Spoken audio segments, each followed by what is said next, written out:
With the huge success story that is the Nintendo Switch, Nintendo gamers have been treated to a resurgence of video game genres that they previously hadn't seen for God knows since the GameCube era. With the Wii U, we basically just played the trash genre with all the crap that came down the pipes with that system.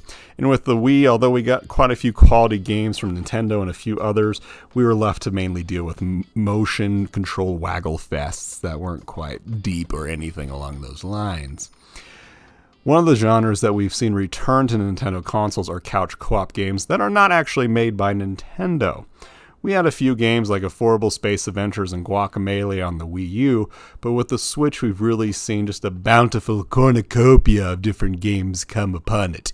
Such as Nine Parchments, Lovers in a Dangerous Space Time, Spelunker Party, and all those are actually pretty garbage. But we've also gotten ones like Overcooked and Overcooked 2 and probably something else, but I can't remember any of those right now.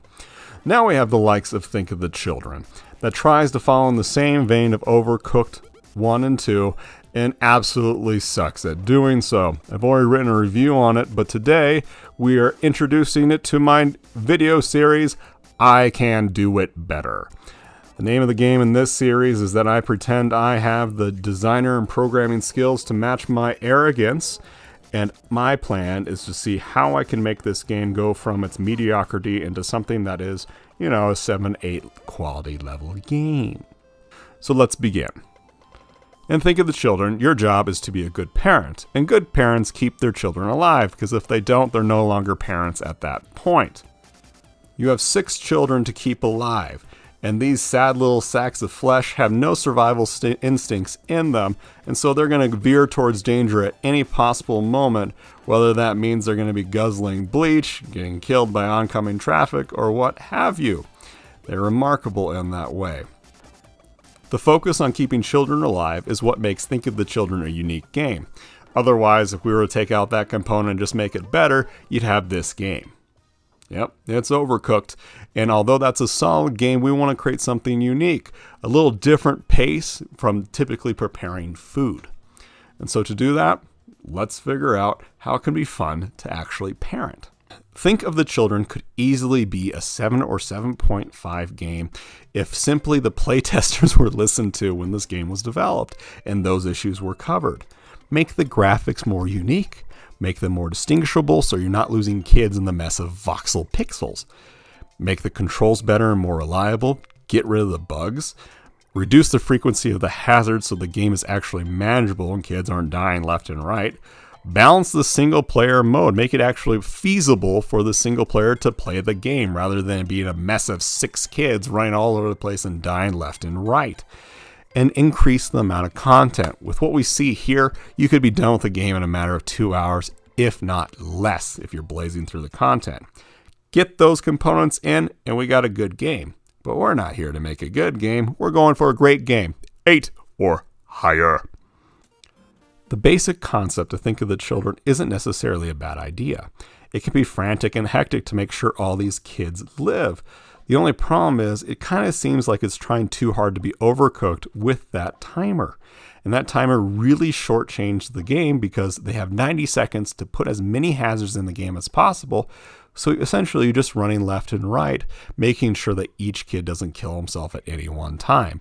The challenge comes from the fact that you may not notice a kid veer off course for a while, and they do end up being dispatched or eaten by a coyote or whatever. So make this game have a little more variety, a little more direction.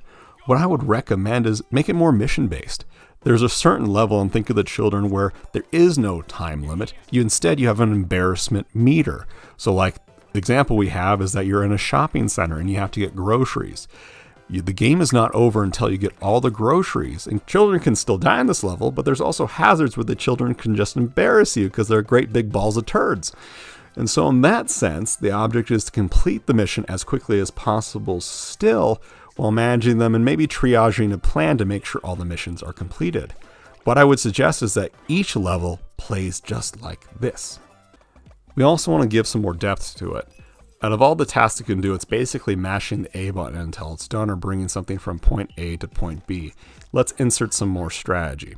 Let me give you an example. The mission could be getting your children ready for school along those lines. So for each child, you must get them dressed, they must be fed, they must have their school supplies, and they must be packed into the car and their seatbelts are done. So each child needs every single thing completed, but you have the ability to strategize this. Do you focus on one kid and get them through the process so they can get in the car and buckled up and they're no longer a problem? Or do you go from room to room to room to make sure that you get all missions done for the kids at the same time? With this plan, the kids can still die, they can still get themselves in nasty situations, but you have a little more direction rather than just say, oh, let's survive until the time runs out. What makes this a little more interesting is there is that depth. Another example is we have the beach level. And in addition to setting up the umbrellas, the sand castle, and putting sunscreen on Grandpa, you also have missions that are done and actually make it easier to take care of your kids. For instance, maybe there's a lifeguard that's sleeping on the job and is not paying attention to the kids out in water. If you wake him up and put him in his seat, then your children can no longer be hurt if they veer off into the water and get eaten by sharks or something like that. So the mission becomes easier gradually with time, so you must arbitrate which missions do you account for first. It could be even the case where you have to kill all the seagulls so they don't eat your children either. To be able to accomplish missions in a single stage rather than being ongoing chores, it creates a sense of gratification, I guess, while making it also feel like you're making progress rather than just aimlessly wandering around like we had with the previous levels. I think that's how you can make the main game actually feel worthwhile.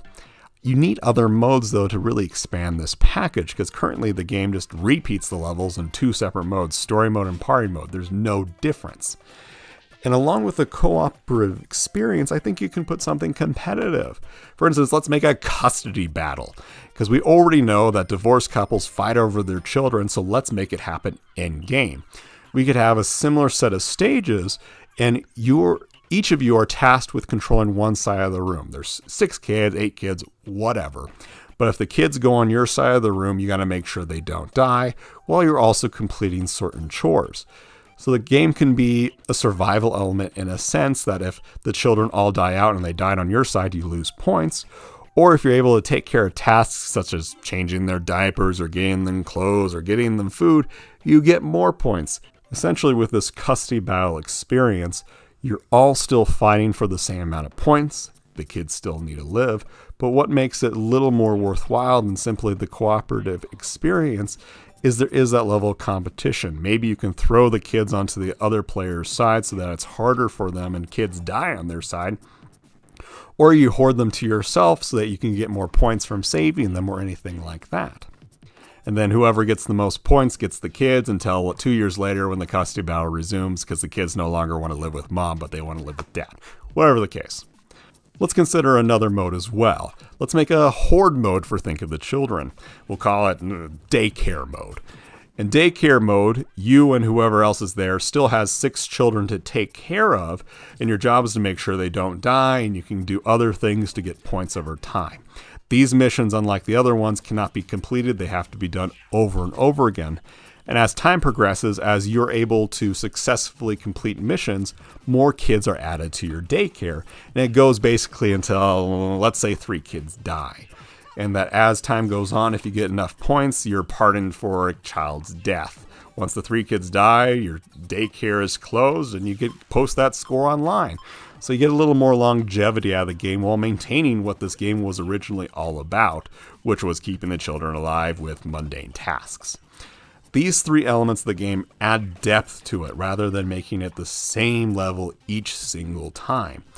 Will it work out with its current system? No. The controls and graphics aren't good enough, but if, again, all those things are fixed, maybe you do have the semblance of a good game. Thinking of the Children ultimately is probably a victim of the age. Right now, video games believe that there's more chaos than that equals more fun. They want players to be screaming at each other as they're accomplishing objectives like that's some form of gratification. And honestly, when I'm being yelled at, I just feel sad. In this sense, we want to bring more order to the game to make it a more cohesive experience. Make progress, make it feel less arcadey in a way, so that you have more purposeful strategic gameplay. You're still going to have chaos in the game because you're trying to put all the pieces together to make all the children survive. But in the same sense, you have a direction, and that is what this game is horribly missing.